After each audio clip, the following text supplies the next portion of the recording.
Bonjour, voici ici la correction de l'exercice 89, page 232 pour les Casio graphes 35.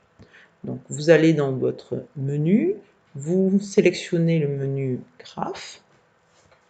Dans le menu graphe, nous allons rentrer notre fonction qui est tout simplement 2x au carré plus 6x plus 6x.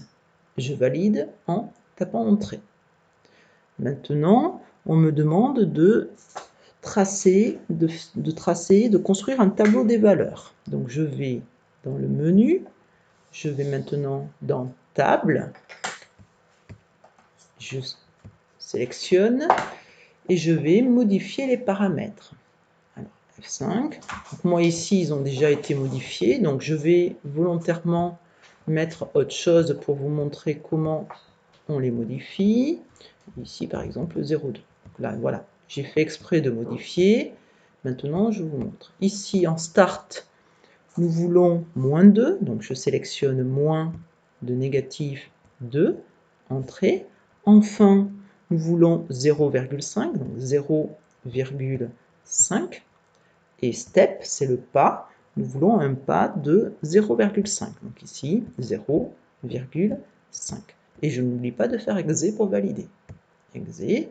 Et là maintenant, je vais taper sur F6 pour avoir la table.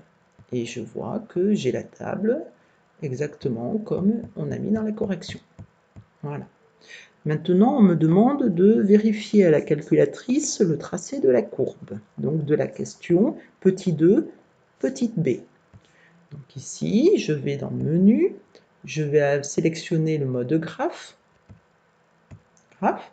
exé, et je vais vouloir tracer ma courbe. Rho, donc F6, touche F6. Ici, vous voyez que la fenêtre est parfaite. Je vais volontairement la modifier pour vous montrer comment on modifie une fenêtre. Donc, par exemple, ici, je vais mettre -3. Je fais exprès de mettre une fenêtre qui ne convient pas. 2. Et par exemple, ici, en Y, je vais mettre -10. 10. Et ici, en max, je vais mettre, je sais pas, -5. Voilà. Entrée, exé et draw. F6. Voilà. Je vois que ma fenêtre ne convient pas. Et maintenant, comment faire pour avoir une fenêtre qui convient? Alors, on va voir dans votre table les valeurs min et max. En abscisse, on s'aperçoit que dans la table qu'on nous a donnée, c'est de -2 à 0,5. Donc, par exemple, pour modifier ma fenêtre, je vais dans Shift, Windows, F3. En effet, je peux mettre alors -2, mais je vais par exemple mettre -5. Je vais mettre un peu plus grand. D'accord? En max, en X max, je n'ai pas besoin de mettre quelque chose d'extrêmement grand. Mais je vais mettre pour une certaine symétrie, pour voir que ma courbe est décalée, ici je vais mettre 5. Ensuite le scale, je n'y touche pas, et je vais donc Y-min. On s'aperçoit dans la table qu'on nous a fait faire que la valeur, que le minimum de notre parabole atteint en -1,5 est égal à -4,5. Donc ici je vais mettre -5 par exemple. -5. Et ensuite, on s'aperçoit que ça, en 2, ça fait -4, mais qu'en 0,5, la valeur monte jusqu'à 3,5. Donc, par exemple, si je veux voir que ça augmente, ici, je vais par exemple mettre 5. Exé, maintenant, exé encore, et draw, F6. Voilà, j'ai ma courbe qui est toute jolie. Je vois en effet que elle est plus dans cette zone, donc si je voulais, je pourrais diminuer celle-ci, mais le fait de laisser ici la zone-là me permet de voir que ma courbe est légèrement décalée, et que le maximum est négatif et atteint en -1,5. Voilà. Ensuite, on me demande de question petit 4, petit b, de déterminer algébriquement l'abscisse de chacun des deux points où C est d'ordonnée 0. À quoi ça correspond concrètement, graphiquement?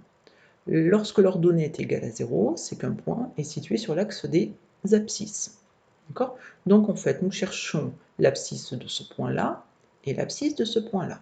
Graphiquement, nous avons lu que c'était moins 3, moins 1, moins 2, moins 3, et ici l'abscisse est égale à 0. Maintenant, comment faire pour que lorsque les valeurs ne sont pas aussi évidentes, que la calculette nous aide à les déterminer?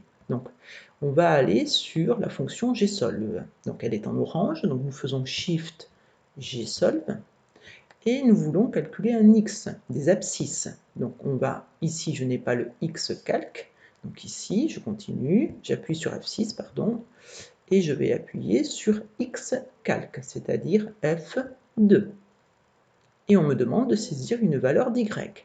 Nous, on veut que l'ordonnée soit égale à 0, donc ici, j'appuie sur, je rentre la valeur 0, exe. Et regardez ici, on retrouve bien le moins 3, donc on trouve la première valeur. Et comment obtenir la seconde? Tout simplement, on va appuyer sur la flèche de droite. J'appuie sur la flèche de droite et regardez, j'ai bien l'autre valeur. Et dans les deux cas, j'observe que l'ordonnée y est égale à 0. Voilà, à vous, entraînez-vous. Bon courage!